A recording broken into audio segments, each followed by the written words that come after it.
And hello to all my Sagittarius friends. I'd like to welcome you in. My name is Scott Sagent, and today I'll be doing your free psychic tarot reading for January 2022. Can you believe it? It is finally here. 2022, unreal. So today they've dialed up for you a love spread. Interestingly enough, they want to focus on different areas of love. We're going to set it up in the storyline format. So it's going to cast a wide net, a scatter shot across all the different Sagittariuses. It allows me to be extremely accurate because we're looking at, it's like a bunch of different readings all in one, a bunch of mini ones. So it's really all about finding the story that's right for you. There may be a couple that resonate, but really it's all about finding the one. So we're going to get into that, and they've asked that I conclude your reading with the spread I call Telling Time.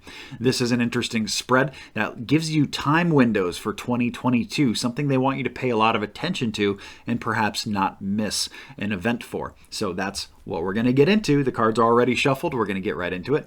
I'm going to bring you in right here so you can watch. Go ahead and hit that like button if you're ready to have a great 2022. There we go.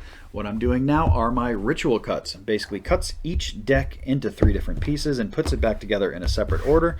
That satisfies the ritual aspect of tarot, and then they're ready to run. So, love spread. And I also need to tell you guys that, Taurus actually got a love spread too. So you guys are very close with Taurus this month. I don't know if you know any Tauruses, but I'm just throwing it out there that Taurus and Saggies are super vibing in January. Just saying. All right, so here we go. We start with 5 cards. Got a lot of inverts. That's actually my core group. That's all of it. Now, they teach that I'm actually gonna, well, should I? Let me see. He comes in. We got a lot of different facings. I'm gonna give them the opportunity to switch this upright. They teach that usually it's like 60% blocked. You automatically revert these up. In this case, we have 3 out of the 5, so that is the 60% required, but I don't like to automatically do that. I like to give them the chance to say yes or no, basically that we want it read that way or we do want it the other way. So there's my discard, and that actually is another invert, so we will upright everything per their request. The order needs to stay the same. That is extremely important. Okay, so this clears this up. We are looking at 3 different stories, and you can tell just by the facing. See how these guys are facing each other, and then these guys are also facing each other. He's looking away, she's looking away. That lets me know we got different stories right here. So very, very obvious. It's almost like they just use this as a teaching tool. There you go, Sagittarius. This is how you do a storyline spread. So now I just need to tack on extra cards. That kind of tells more about the story, what's going on. Those we're going to leave alone. That one we leave alone. It's a pip. They're both pips. I need every storyline spread that we have, I do an oracle card for every single one. That just gives us a little bit more info. This is going to be a nice, simple spread. Thank you, Sagittarius, for, I guess it's not in your control necessarily, but thank you for giving me some easy reads here. Everything very, very clear. There's no other blockages. I know we started uprighting them all, but even the ones that I added on, very, very clear. So, actually, before I get that off the screen, let me make sure you can see everything. Yep, looks good. So let's get to work. Here we go. I'm going to start with my little one and work up. Kind of go smallest to biggest. Spend the most time on the largest one. Okay, very, very first thing.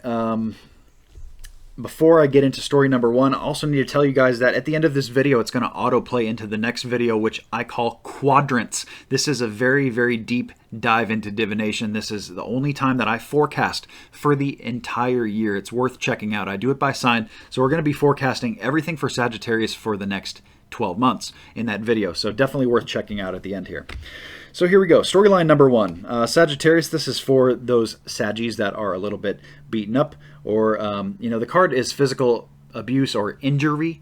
And in regards to a love spread, this is somebody who's just, who feels beaten up. Usually it's not like physical beaten. Of course it can be. And if that's the case, that's, not it. You got to get away from that. But usually this is more just like hurt feelings, or just being beaten up over a situation. Circumstances have happened that are not in your favor here. So this is the Sagittarius that are struggling with love right here. Or maybe a relationship had a fight or something in those regards here in that term. Now, also, good time to remind you that this is a reading for all of January. So if these messages don't make sense right now, we're going to go through different stories first of all. So if this story doesn't make any sense to you, it's okay. Story 2 or 3 will. But also, keep in mind as you're listening to this that this could happen to you later in the month. If you're listening to this reading on January 2nd, for example, and you have no idea what I'm talking about here. No, the relationship's good. Or, things are going great right now. That story's not for me, right? Okay, well, what happens if you get into a fight like we're talking about here, January 29th? The reading's still correct. This is for all of January. That's what I'm saying. So at least keep this in the back of your mind that I said this. So if it makes sense to you later, you can at least come back and kind of get the information that you're kind of tuning out perhaps right now. So anyway, those of you who are struggling in your love corner here, Sagittarius, they're letting... basically, that talks about what's going on. The only other card that they gave me here is the Oracle Angel card, and that is Loyal Heart. So it's almost like be true to the relationship, but also be true to yourself first. So even if that means leaving the relationship or withdrawing from the relationship, you really have to be loyal to yourself and the other person. So sometimes even pulling away from that, it's actually better for the other person too, especially if it's something toxic. Now, they didn't come out and tell me any of that. I am just generalizing here. The main two energies we have here are pretty simple. It's just, physically being beaten up or, feelings being beaten up, and then loyal heart. So they're really saying that, this might be something worth sticking out for, but you really have to be true to yourself. One way or the other, that's the core thing here. So whether you stay, whether you go, you already are loyal. You've already hopefully, gone through the motions. Hopefully you haven't tried too hard. You don't want to try to fix things beyond the point of no repair here. But at the same time, you're a very loyal person. You've gone through these steps, and now you have to be loyal to yourself also. So there's story number 1. Probably a more rare one for my Sagittariuses, but in a general reading, we have to go through them all. Good time to remind you this is a general reading, and we have a lot of Sagittarius energy here. If you're looking for messages that are private, personal, specific only to you, I do offer those on my website, scottsagent.com, and a wide selection of different services, all the way from small up to full service. And the best part about them all is that they're all personalized to you. There is no bubble energy there. Story number 2, Sagittarius, we start with a small victory. This is with soulmates, is what they're telling me here. So soulmates and your love corner too. I guess I should have maybe started with this, but your love corner expands out. It's not just about your relationship partner. What if you're single? You still have a love corner. Your family is in it. Your close friends are in it. It has to do about that whole bubble, really. That's why I call it a corner. It's a corner of your life. It's almost like a huge pedestal or I can't think of the word, but huge corner of your life. We start with small victory here. Small victories are important, even though it's not like a huge deal. Small victories add up to big victories. So this is a huge, well, it starts small, but it can turn huge. This is a very good step in a right direction. It's probably a step is a very good description of what I'm describing. The Oracle Angel card they gave me is soulmates. This lets me know that this is, more than likely my coupled up Sagittariuses, or even they're referring to somebody who is your soulmate here, or a small victory with them. For example, your soulmate could very well be your best friend. If that's the case, that's what they're talking about the small victory with. Something like that is very prominent in January for you guys. It's a small victory. It's good. Now, it's small victory through kind of adversity. It's not all just bubblegum and rainbows here. There is something here that is emotionally very difficult for you or the other person. They're letting me know this is highly perceptive. This is all you need to do. And remind yourself of this if it's you, or remind the other person if they're going through it and you're just dealing with them, that really there are gifts for them. All they have to do is turn around their perception. Look right behind you. You can see, all the good things that are still there, even though, whatever you're dealing with is tough right now, or maybe you lost something or somebody right now. And, it gets much better. Things are good on the other side. So they want you to almost like use this small victory to help the camaraderie, help the synergy between the two of you, because I have soulmates. So it's very clearly two people. It's you and somebody else is what they're talking about here in story 2. So there we go. I'm going to get into your moon cycles before I do story 3, your big one. Moon cycles are very important. I like to give you guys the forecast for those every single month so you know what's coming. On January 2nd, we have the new moon. That is the best time to bring anything new into your life. Let's give you the love example since this is a love spread. If you're looking to bring new love into your life, a good time to start that process would be the beginning of January. Don't wait till the middle. The end would be a little bit better than the middle, but ideally, the beginning of the month is the best time for it because we have that new moon energy, and that's when you can really attract strongly when you add something to your life. Now, adversely, you have the full moon energy coming in on January 17th, and that's what I call the garbage truck of the universe. That's when you want to get something out of your life that doesn't fit anymore. It could be a person. For some of you, it seems like that is a type of a thing that you're dealing with, especially in my first story.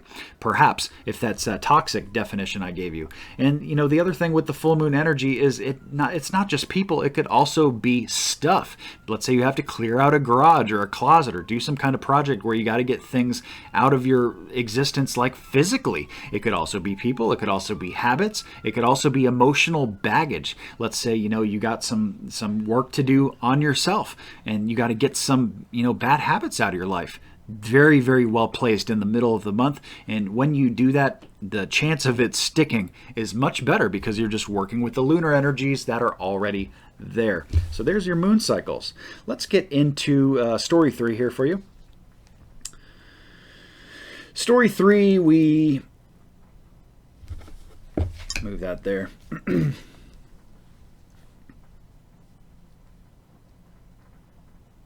We have a very interesting dynamic. I got to read it a couple different ways. This is very tough for a general reading. This is kind of what I don't like about general readings is because they're general. I like being accurate. I like being specific, and this is really hard to do. First thing they gave me is the Queen of Wands. This is usually the energy of the Queen of Wands and less about a person, but I do have 2 people, so I got to kind of do it both. So first, the energy of the card. They're talking about nurturing your work corner here. In a love spread, they're saying they don't want your home life to interfere with work. Perhaps that's if your home life is getting in the way of work or whatever you're dealing with in your love corner, that is something that needs attention. They say that you guys do a pretty good job of it. Otherwise it would be inverted. They'd be telling me like, oh man, this is like super urgent. You guys are like struggling with this. They didn't do that. They just said that it needs attention and it needs nurturing. So don't let work go to hell, just because home is, needing your energy right now or whatever. And they also show that this energy is very bonded. They show that with the devil. So this could be representative of like bad habits. Maybe you have bad habits of neglecting work over the family or choosing a lover or somebody you're dating over, work or something like that. You don't want your work corner to go to hell. That's really the main thing here. Going back to the person definition, the next card I have is a Page of Cups. So this is somebody younger. This could be representative of a child to you or just somebody younger that's in your love corner. It could really pop up anywhere there, but what they're showing with that person or the energy of that person is good credit. So you might be helping this person out or helping out somebody younger than you. And if that's the case, that's very good. It's looked at as a good thing. It's a good return on investment. And even if it's not helping financially, it could very well be helping energetically, where you're just giving your time, you're helping somebody younger out, even perhaps a child of yours, like I said. Or it's usually a generation gap lower. It's, noticeably if we're using the definition of the person. The other thing that the Page of Cups can mean is it can be an actual love message. If we're not talking about a person at all, this could just be representative of a love message coming in very, very soon. And this is like before the full moon. So this is either like January 1, like right now, all the way through like the middle of the month, like maybe 15th or so. And this correspondence is what is it? It's a love message of some form. Whatever it is, that this is a very good opportunity for you because they're showing the good credit right on top of it here. So just don't sleep on that opportunity is basically what we're trying to get at here. So very, very good stuff there. And we end with that Oracle Angel card here, serendipity. So there's just good, joyous, kind of like a good luck, good synergy here. This is just really good stuff. And with the Devil card being bonded, you being bonded to something here, whether it's work or a relationship or elsewhere, being bonded to something is not bad necessarily. Now, it certainly can be, depending on what it is. But let me give you an example. In the love corner and love spreads, usually people do want to be bonded with somebody else. That shows coupling. It shows a coupling. So, it's not necessarily a bad thing. And they show serendipity here. So story number 3 is actually quite joyous. there's a lot of good things. Finding the context of that is going to be huge, because I have no idea what that is. But, I'm not a Sagittarius, so this isn't really about me anyway. But hopefully I gave you enough here so you can put the pieces together to make it make sense for you. That's really what it's all about. They're not trying to confuse you in any way. So now I got to do telling time. And since I did not use that many cards, I'm just going to roll right here without cutting out, and just roll out the telling time. I am going to cut it out when I do the calculation, because that just gets boring. I don't want to bore you guys with that, with me doing math. But here we go. The first round that we do here is basically the super high frequency stuff, the dates that you cannot miss. It's just like super highly urgent. And we don't have any there, which occurs. That happens. That just means that the next round that we do is just a little bit lower frequency.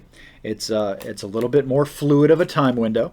We have a date there. Let's see if there's any more, or if they just want me to focus on that one date. So far, it's just the one. Got a couple more to go here before we conclude that, and that's the case. So they want you to focus on one date here. Now, what that date is, I need to cut away to add that up. I need to tack on 3 days here, three cards, and that's going to be enough to get us what that's all about. I'm going to do a card here to tell us a story, and I will be right back. Okay, Sagittarius, I am back with the date, and the date is April 26th. That is the time. Now, I like to bracket a week around that so that you're not, super attached to that day, because basically it could be anywhere toward the end of April there. But what this is about, they say that this is going to be a time when you get a little bored or perhaps discontent with something, where emotionally you're just not feeling it. And this is a love spread, so the likelihood is that this is going to be love related as well. Now, that's as much information they gave me about that. But the important thing to remember is that this is the very end of April, and they want you to find something to get interested in here. So find a way to turn this around where you're not bored with the relationship, or you're not bored being single, or so basically you're more content with wherever you are at that time. That is going to be extremely important, because for whatever reason they're looking ahead on the timeline and they're seeing red flags, or they're seeing issues if you don't, and they're trying to get you to avoid this. Now, how are you going to remember this in January that I'm talking about April? Well, if I were you, I would just write it down. End of April. Easy enough. That's get excited about something in love. End of April. That's all you got to write down. Leave yourself a little sticky note somewhere, so when April comes, at the beginning of April, you'll see it. By the end of April, hopefully you'll understand where they're trying to go with that a little bit more, so that you can implement positive change into your life by having that date. And that's the benefit of having the telling time spread. It's very specific, at least to that week. So that's going to wrap up your entire spread there. I'm going to see you guys in a minute here for the quadrants spread, which is very interesting and fascinating. It's the only time I do that, even in my personal private readings. It's the only time that I forecast out to a year out. So if you are the type of person who likes to only get one tarot reading a year, now would be the time to do it, and that's available on scottsagent.com. I want to thank you guys for joining. Please remember to like and subscribe, and Happy New Year.